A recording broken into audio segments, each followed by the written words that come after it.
सुमित्रा देवी पैसों की लालच में आकर अपने बेटे सूरज की शादी एक काली लड़की से करवा देते हैं। राधा, जिसके मम्मी पापा एक किसान थे, वो अपने खेत बेचकर अपनी बेटी का शादी करवाते हैं। इस शादी से दोनों परिवार के लोग काफी खुश थे।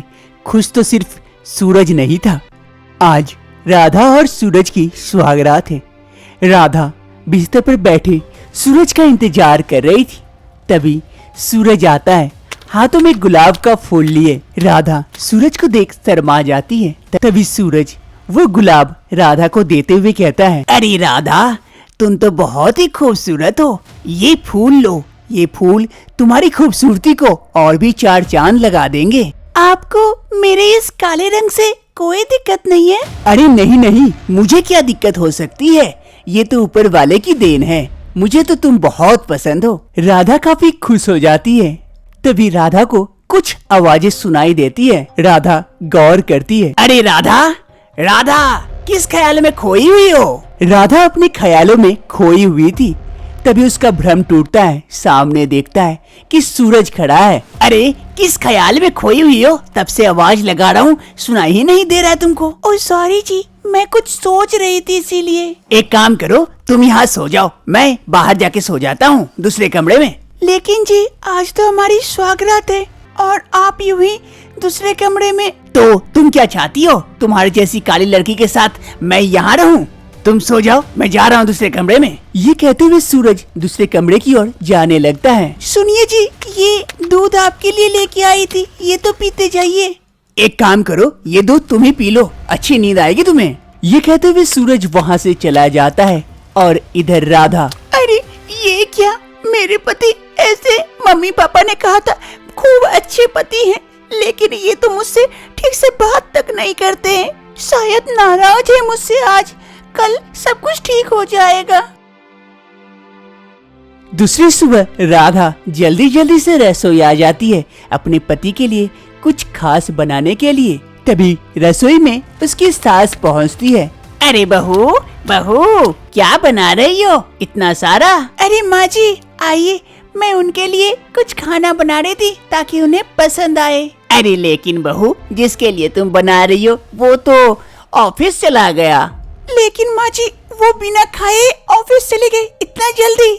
हाँ, वो नहीं पता, आज कुछ कह रहा था कि कुछ काम है, खास मीटिंग है, इसीलिए चला गया। एक काम करो, इसे अच्छे से रख देना, शाम को आएगा तब उसे देना। ठीक है माँ जी। राधा की सास राधा को भले ही पैसे की लालच में आकर शादी दी थी, लेकिन उससे प्यार भी करती थी। राधा सूरज के लिए बहुत सारे खाने बनाई हुई थी ताकि इस खाने के बहाने सूरज राधा से अच्छा बर्ताव करे। तभी वहाँ पर उसकी सास पहुँचती है। अरे वाह बहू, तुमने तो बहुत सारे खाने बनाए हैं, सूरज को देखना बहुत पसंद आएगा। हाँ माँ जी, बस उसी का इंतजार कर रही हूँ, अभी वो आते ही होंगे। तभी कुछ ही समय में सूरज पहुँचता है। ए जी, जल्दी आइए, आप हाथ मुँह धो के, मैं आपके लिए खाना लगा रही हूँ। अरे मुझे भूख नहीं है, मैं ऑफिस से खा कर आया हूँ। अरे बेटा, इतनी मेहनत से तेरी बहू ने बनाया है तो जाके थोड़ा सा टेस्टी कर ले, उसे भी अच्छा लगेगा। अरे माँ, मुझे किसी को अच्छे लगाने की आवश्यकता नहीं है, और उतना टेस्टी है तो तुम ही खा लो। अरे राधा, माँ को खिला दो अच्छी से, माँ को पसंद आएगा तुम्हारा खाना। ये कहते हुए सूरज वहाँ से चला जाता है और इधर राधा मायूस हो जाती है। तभी उसकी सास कहती है राधा से, अरे बहू, चिंता मत कर, मेरा बेटा ऐसा नहीं है, वो धीरे धीरे देखना सब कुछ ठीक हो जाएगा बहू। एक रोज सूरज किसी गोरी लड़की को शादी करके घर लेकर आता है। माँ, माँ, कहाँ हो, जल्दी आओ यहाँ। सूरज की माँ सुमित्रा देवी जल्दी जल्दी घर से बाहर आती है। आकर देखती है कि सूरज किसी लड़की को शादी करके लेके आया है। अरे सूरज बेटा, ये क्या किया? तुम्हारी तो एक बीबी है, उसके रहते तुमने दूसरी शादी कर ली, वो भी गोरी से। हाँ माँ, मैं इससे प्यार करता था, इसीलिए मैंने इससे शादी कर ली। वो शादी भी कोई शादी है जो आपने मेरी जबरदस्ती करवाई थी वो काली लड़की से? आज मैंने अपनी मर्जी से शादी करके आया हूँ। ये शीला है, मेरे ऑफिस में ही काम करती थी। लेकिन बेटा, ये तो गलत है ना? क्या गलत माँ? आज मैंने अपनी मर्जी से शादी की या आपने जबरदस्ती करवाई, वो गलत नहीं था?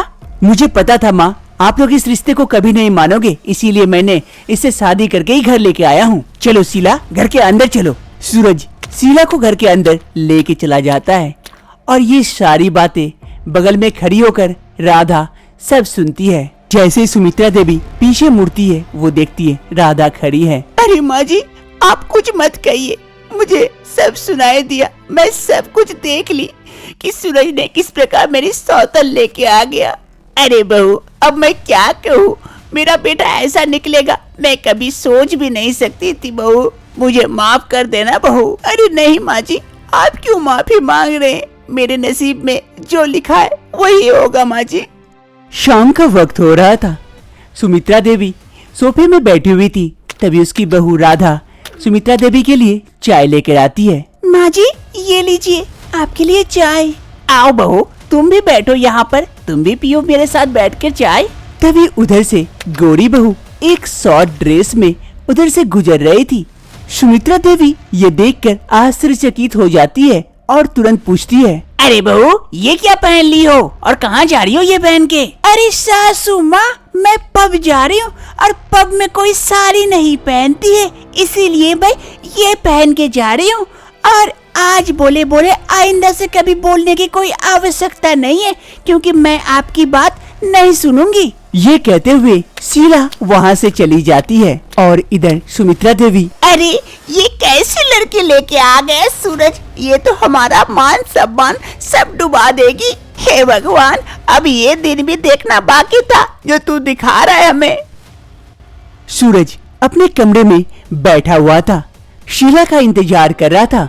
अरे ये शीला कहाँ चली गई, इतनी रात हो गए अभी तक नहीं आई, कहाँ गई होगी। ऐसे ही सूरज इंतजार कर रहा था कि वहाँ पर शीला पहुँचती है कुछ देर बाद नशे में धुत होकर। अरे सूरज, आज पता है कितना मजा आया, वहाँ मेरे एक पुराने दोस्त मिल गए, उसने पार्टी दी और बहुत सारे दोस्त थे। अरे शीला, तुमने शराब पी है, तुम ड्रिंक भी करती हो, तुमने तो पहले कभी नहीं बताया ये सब बातें। अरे सूरज, अब ये बोलने वाली क्या बात है, अभी ज्यादा बको मत, मुझे सोने दो, मेरे नींद आ रही है। शीला जाकर बिस्तर पर सो जाती है और इधर सूरज सोचता है, अरे कहीं मैंने गलत लड़की से शादी तो नहीं कर ली, पहले ये बता रही थी बहुत अच्छी है, लेकिन अब तो ये दारू भी पीती है, अब और क्या क्या करती है वो भी नहीं पता, धीरे धीरे पता चलेगा लगता है।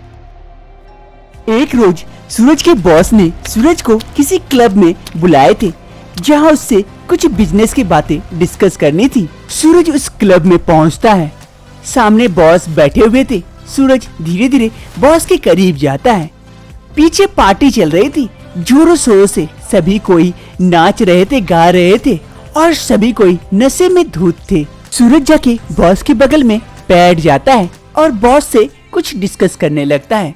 बात करते करते सूरज की नजर अचानक से स्टेज पर जाती है, जहाँ पर सभी कोई नाच रहे थे और नशे में धुत थे। तभी वहाँ पर एक लड़की भी थी जो नशे में धुत होकर खूब नाच रही थी शॉर्ट ड्रेस में।